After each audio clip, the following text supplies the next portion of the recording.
in Jacksonville, I think people are kind of annoyed by the fact that everybody is bringing up Travis Hunter's lack of productivity in the first month of the year. Yeah. I feel like the fan base is feeling that way. And I'm not so sure, like, I agree with that part of it. What we know is they're 3-1, and that's hidden a storyline that would be absolutely massive if you were 1-3. And that is you're getting not a lot of impact out of your second overall pick in the draft.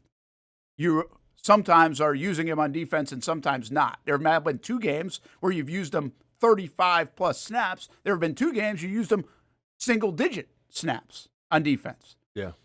Why aren't you getting him the ball more while everybody else is dropping footballs and all those kind of things? So these are not unreasonable questions. Now, I don't give a damn about your fantasy team. Like, I could care less if you picked them in the 3rd round, 5th round. I know people are taking that. But the reality is, when you're the 2nd overall pick, there's an expectation that comes with that. And production-wise, I think it's fair to say, while it's doesn't seem to be a problem in Jacksonville, it's certainly been underperforming to the expectation of the first month of the season in Travis Hunter's career of just from a splash play here or there. I mean, we celebrated the 28-yard catch, and quite frankly, that's all we really have right now. So, obviously, I've been out of the country for a little bit. Has it been addressed why they took him out the second half on defense? Like, did Liam Cohen come out and say what the plan was there? Well, it's been like 3 different variations, and you might have the quote today. I know there was something, I just didn't digest it yet. He was asked about it again today. Liv might have tweeted it out, or me, I can't remember. I saw it quickly, but again, we were talking, I didn't digest it yet. The thing is, he was asked on Sunday about not playing on defense. This is what you just asked, right? On defense, why he didn't play Sunday? Well, I'm just his uses in general. Like, what's been the overall narrative? Like, what has Liam Cohen said of why isn't he playing defense in the second half? Like, Yeah. Well, after the game, he said it was kind of just like a personal decision and didn't get into it, kind of shut it down, and then he wanted Buster Brown to play. He shut it down awkwardly, I will say. Like, it kind of felt like there was something there. It felt like it was a story. And then we played Travis Hunter a couple of days ago. I think it was on Tuesday. And Ryan O'Halloran had asked him about, hey, were you surprised? And Travis took the high road. He didn't say anything that was going to grab headlines. And then I think it was Monday after the game or whatever, Cohen went into a little bit more detail. Okay. Like, hey, we might have got impatient. So the whole thought process is there was a 3rd down play. He gave up the play to Pearsall. Yes. And allows the first down, and he doesn't play after that, essentially. And so it seems like he kind of got benched. Okay. Now, the Jags have couched that a little bit with, hey, we wanted to get Buster Brown in the game. Also, we might have been impatient and kind of overreacted to the one play we didn't love. I don't even know exactly what they didn't love about that, but they didn't love it. Yeah, Casey said that once Pearsall caught the ball, it looked like Hunter didn't give full effort to make the tackle. To go tackle. Okay, so a little bit of a loaf then. Yeah, and which we haven't seen out of him. He's doing a lot of the dirty work so far, blocking and other things, tackling. And then today, do you have it yet? Yeah, Mia says that Cohen said it was a decision we all made together. Wanted to give some guys some opportunities, given what we felt their game plan was going to be, and then it ended up being more of a passing game. Said his snap count this week will be determined, quote, as we go. Okay. So I think it's all over the place. Yeah. That's some buzzwordy. And then listen, okay. So you're 3-1. So this is all secondary. It's all good. Right? It's all good. 3-1, celebrate. Now, the other side of it. From the national standpoint, and I've said this before and I'll say it again. From the national standpoint of Travis Hunter, people love to talk about things of how you should use somebody, which we've never seen before of how you should use them. Yeah. Right? Yeah. We've never seen a guy like Travis Hunter before. So we really have no idea how to use him. We have no idea what percentage to play on offense, what percentage to play on defense. Like, nobody knows. But people want to make their speculations. People want to say, I'll play one side of the ball. You're doing them a disservice. You do the team a disservice. Enjoy the ride, national media. Okay? Like, he's a big name.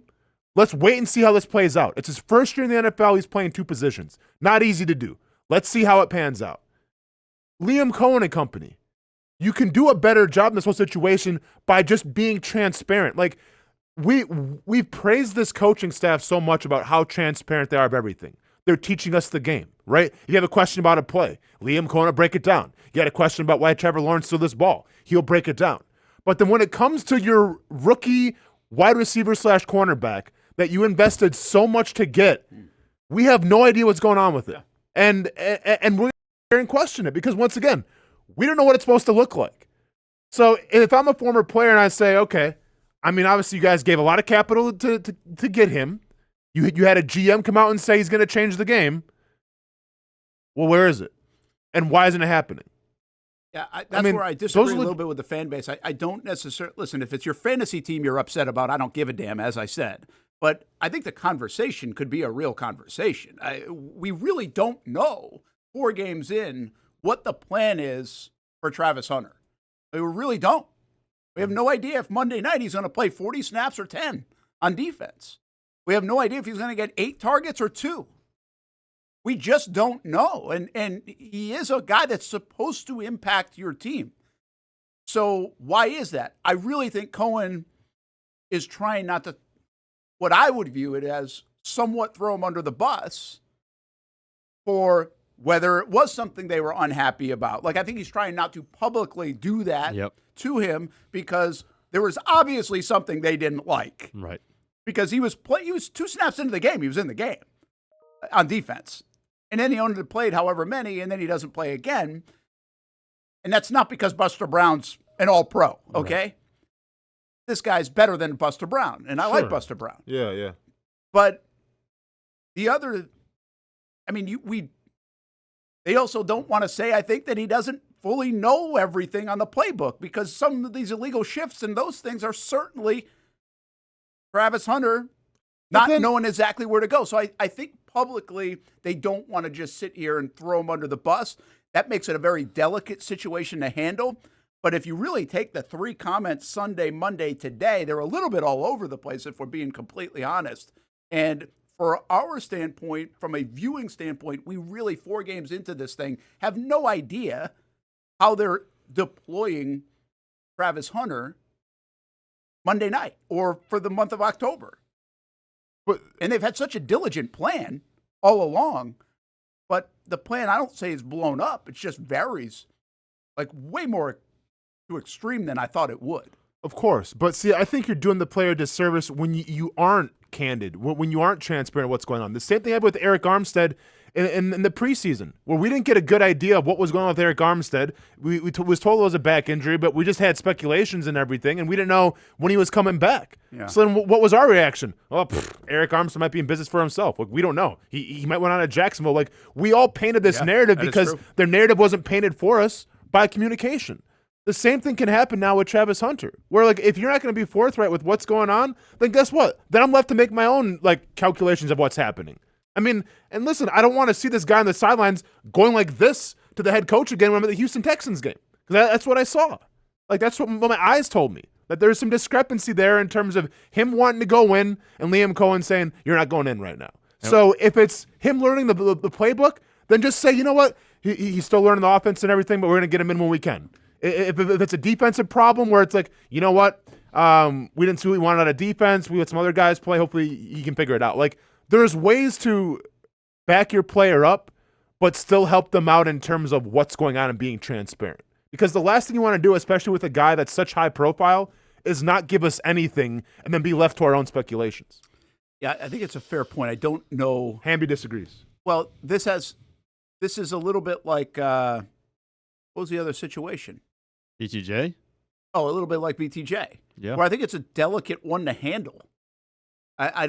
I think they're trying so hard to not lose confidence, have the player lose confidence, sound like they're coming off hammering the player. But with BTJ, we knew what it was. I know, but it was still a tricky one to handle. He wasn't. We had criticized a little bit, like, okay, say what it is. You're not really saying anything. Remember after the Cincinnati game, that press conference was kind of like, ugh. Yeah, but once again, my point with BTJ, we knew it's like he has the drops. Like he can't catch a football. Yeah, we knew who it was. It was pretty clear. Yeah, what's going on with Travis Hunter?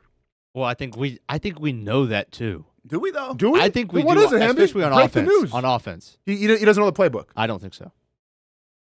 I don't think he. I don't want a blanket statement like he doesn't know it. I don't think he knows it up to their standard. It's not like he doesn't know any of it. By I the way, there think are a he's lot of guys you can argue that with right now. right. Yeah, I mean, have you seen the penalties?